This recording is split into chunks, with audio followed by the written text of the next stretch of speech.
महात्मा फुले विचारमंच महाराष्ट्र राज्य व कैलासवासी बापू गदमाडी गुरुजी व्याख्यानमाला समितीतर्फे बापूसो गदमाडी गुरुजी स्मृती दिवस साजरा व गीत गायन स्पर्धेचं बक्षीस वितरण समारंभ संपन्न। मनमाड धुळे नरडाणा इंदोर रेल्वे मार्गाचे महत्त्व सर्वप्रथम शासन दरबारी मांडणारे लोकप्रतिनिधी, करवंद नाका धरणाचे शिल्पकार, खानदेशाचे थोर नेते, भूमातेचे सुपुत्र, सामाजिक शैक्षणिक राजकीय कृषी आणि सहकार क्षेत्रात अनेक विधायक कार्य करून महाराष्ट्रात उत्कृष्ट कार्य करणारे माजी आमदार उद्यानपंडित कैलासवासी बापूसाहेब गदमाडी गुरुजी यांच्या स्मृती दिनानिमित्त आज अभिवादन कार्यक्रम पार पडला।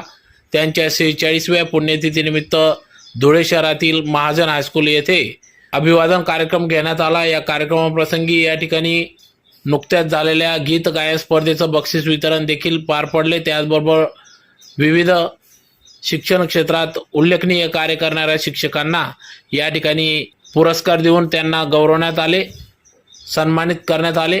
या कार्यक्रमाप्रसंगी या ठिकाणी संस्थेचे अध्यक्ष मिलिंद सोनवणे, कार्याध्यक्ष दिलीप सोनवणे, चिटणीस आनंदा पाटील, संचालक मोहन सोनवणे, संचालिका सौ अनुषा सुनील सोनवणे, संचालक हिरालाल महाजन, संचालक प्रवीण महाजन, संचालक विजय जगताप, संचालक राजेंद्र महाजन, संचालक अमित सोनवणे तसेच कैलासवासी बापूसाहेब गदमाडी गुरुजी व्याख्यानमालेचे समिती अध्यक्ष प्राध्यापक अण्णा माडी, संचालक भारतीताई माडी, मोहनदादा सोनवणे, व्ही.एन. बिरारी, कुमारी पल्लवी सुरेंशी, बी.एच. जाधव, प्राचार्य पद्मर सर, उपमुख्याध्यापक बागुल, उपप्राचार्य मातकर आदी सर्वच पदाधिकाऱ्यांच्या उपस्थितीत सदर कार्यक्रम पार पडला। तर यावेळेस संस्थेचे अध्यक्ष मिलिंद बैसाने यांच्या हाती धुरा आल्यानंतर या ठिकाणी विविध उपक्रम राबवले जात असून समाजहित कार्यक्रमासह विद्यार्थ्यांना त्यांच्या कलागुणांना वाव मिळावा या उदात्त हेतूने या ठिकाणी विविध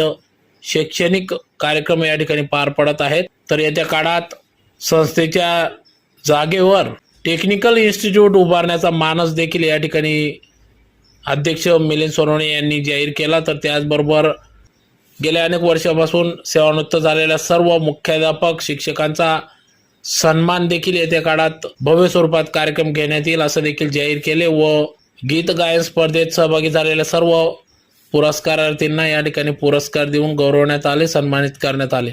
त्यांना बक्षीस देखील रोख रक्कम स्वरूपात देखील बक्षीस देण्यात आले। तर यावेळी मोठ्या संख्येने शिक्षक, शिक्षकेतर कर्मचारी, स्पर्धक मोठ्या संख्येने या ठिकाणी उपस्थित होते।